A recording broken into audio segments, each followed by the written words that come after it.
ಭಾರತೀಯ ಜನತಾ ಪಾರ್ಟಿ ಎಲ್ಲ ರೈತ ಸಂಘಟನೆಗಳು ಎಲ್ಲವೂ ಸರಿ ಒಳ ಸೇರಿಕೊಂಡು KRSನಲ್ಲಿ ನಾವು ಪ್ರತಿಭಟನೆಯನ್ನು ಮಾಡ್ತಾಯಿದ್ದೇವೆ, ಹೋರಾಟವನ್ನು ಮಾಡ್ತಾಯಿದ್ದೇವೆ. ರಾಜ್ಯದ ಮುಖ್ಯಮಂತ್ರಿಗಳಿಗೆ ನಾನು ಒತ್ತಾಯ ಮಾಡ್ತೇನೆ, ಏನು ನಿನ್ನೆ ಆಗಿರುವಂಥ ಆದೇಶ ಅದರ ಮೇಲ್ಮನವಿಯನ್ನು ಅಪೀಲನ್ನು ಸುಪ್ರೀಂ ಕೋರ್ಟಲ್ಲಿ ಸಲ್ಲಿಸಬೇಕಾಗ್ತದೆ.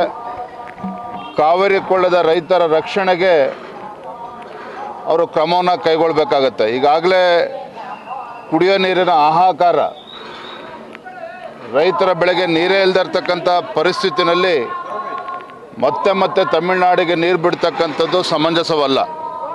ಹಾಗಾಗಿ ಮುಖ್ಯಮಂತ್ರಿಗಳ ಆದ್ಯತೆ ಕೂಡ ಇದೆ, ಅವರ ಕರ್ತವ್ಯ ಇದೆ, ರೈತರ ರಕ್ಷಣೆಗೆ ಅವ್ರು ಬರಬೇಕು. ಮುಖ್ಯಮಂತ್ರಿಗಳು ಕಾನೂನು ತಜ್ಞರೊಂದಿಗೆ ಚರ್ಚಿಸಿ ಅವರು ಅದನ್ನು ತೀರ್ಮಾನವನ್ನು ತೆಗೆದುಕೊಳ್ಬೇಕಾಗತ್ತೆ. ಎಲ್ಲೋ ಒಂದು ಕಡೆ ರಾಜ್ಯ ಸರ್ಕಾರ ನೀರು ಹಿಡಿದುಕೊಳ್ಳುವಲ್ಲಿ ವಿಫಲರಾಗಿದ್ದಾರೆ. ಮೇ ಜೂನ್ನಲ್ಲೇ ಯಥೇಚ್ಛವಾಗಿ ನೀರು ಬಿಟ್ಟು ಈಗ ಕೈ ಕಟ್ಕೊಂಡು ಕೂರ್ತಕ್ಕಂಥ ಪರಿಸ್ಥಿತಿ ನಿರ್ಮಾಣ ಆಗಿದೆ.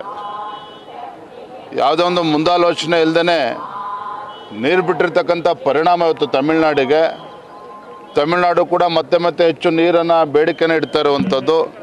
ನಮಗೆ ಕುಡಿಯೋಕ್ಕೆ ನೀರಿಲ್ಲ. ಇವಾಗ ನಮ್ಮ ರೈತರಿಗೆ ಇವತ್ತು ತೊಂದರೆ ಅನುಭವಿಸ್ತಾ ಇರುವಂಥ ಸಂದರ್ಭದಲ್ಲಿ ನಮ್ಮ ರೈತರ ಹಿತರಕ್ಷಣೆಯನ್ನು ಮಾಡಬೇಕಾಗಿರುವಂಥದ್ದು ರಾಜ್ಯ ಸರ್ಕಾರ ಕರ್ತವ್ಯ.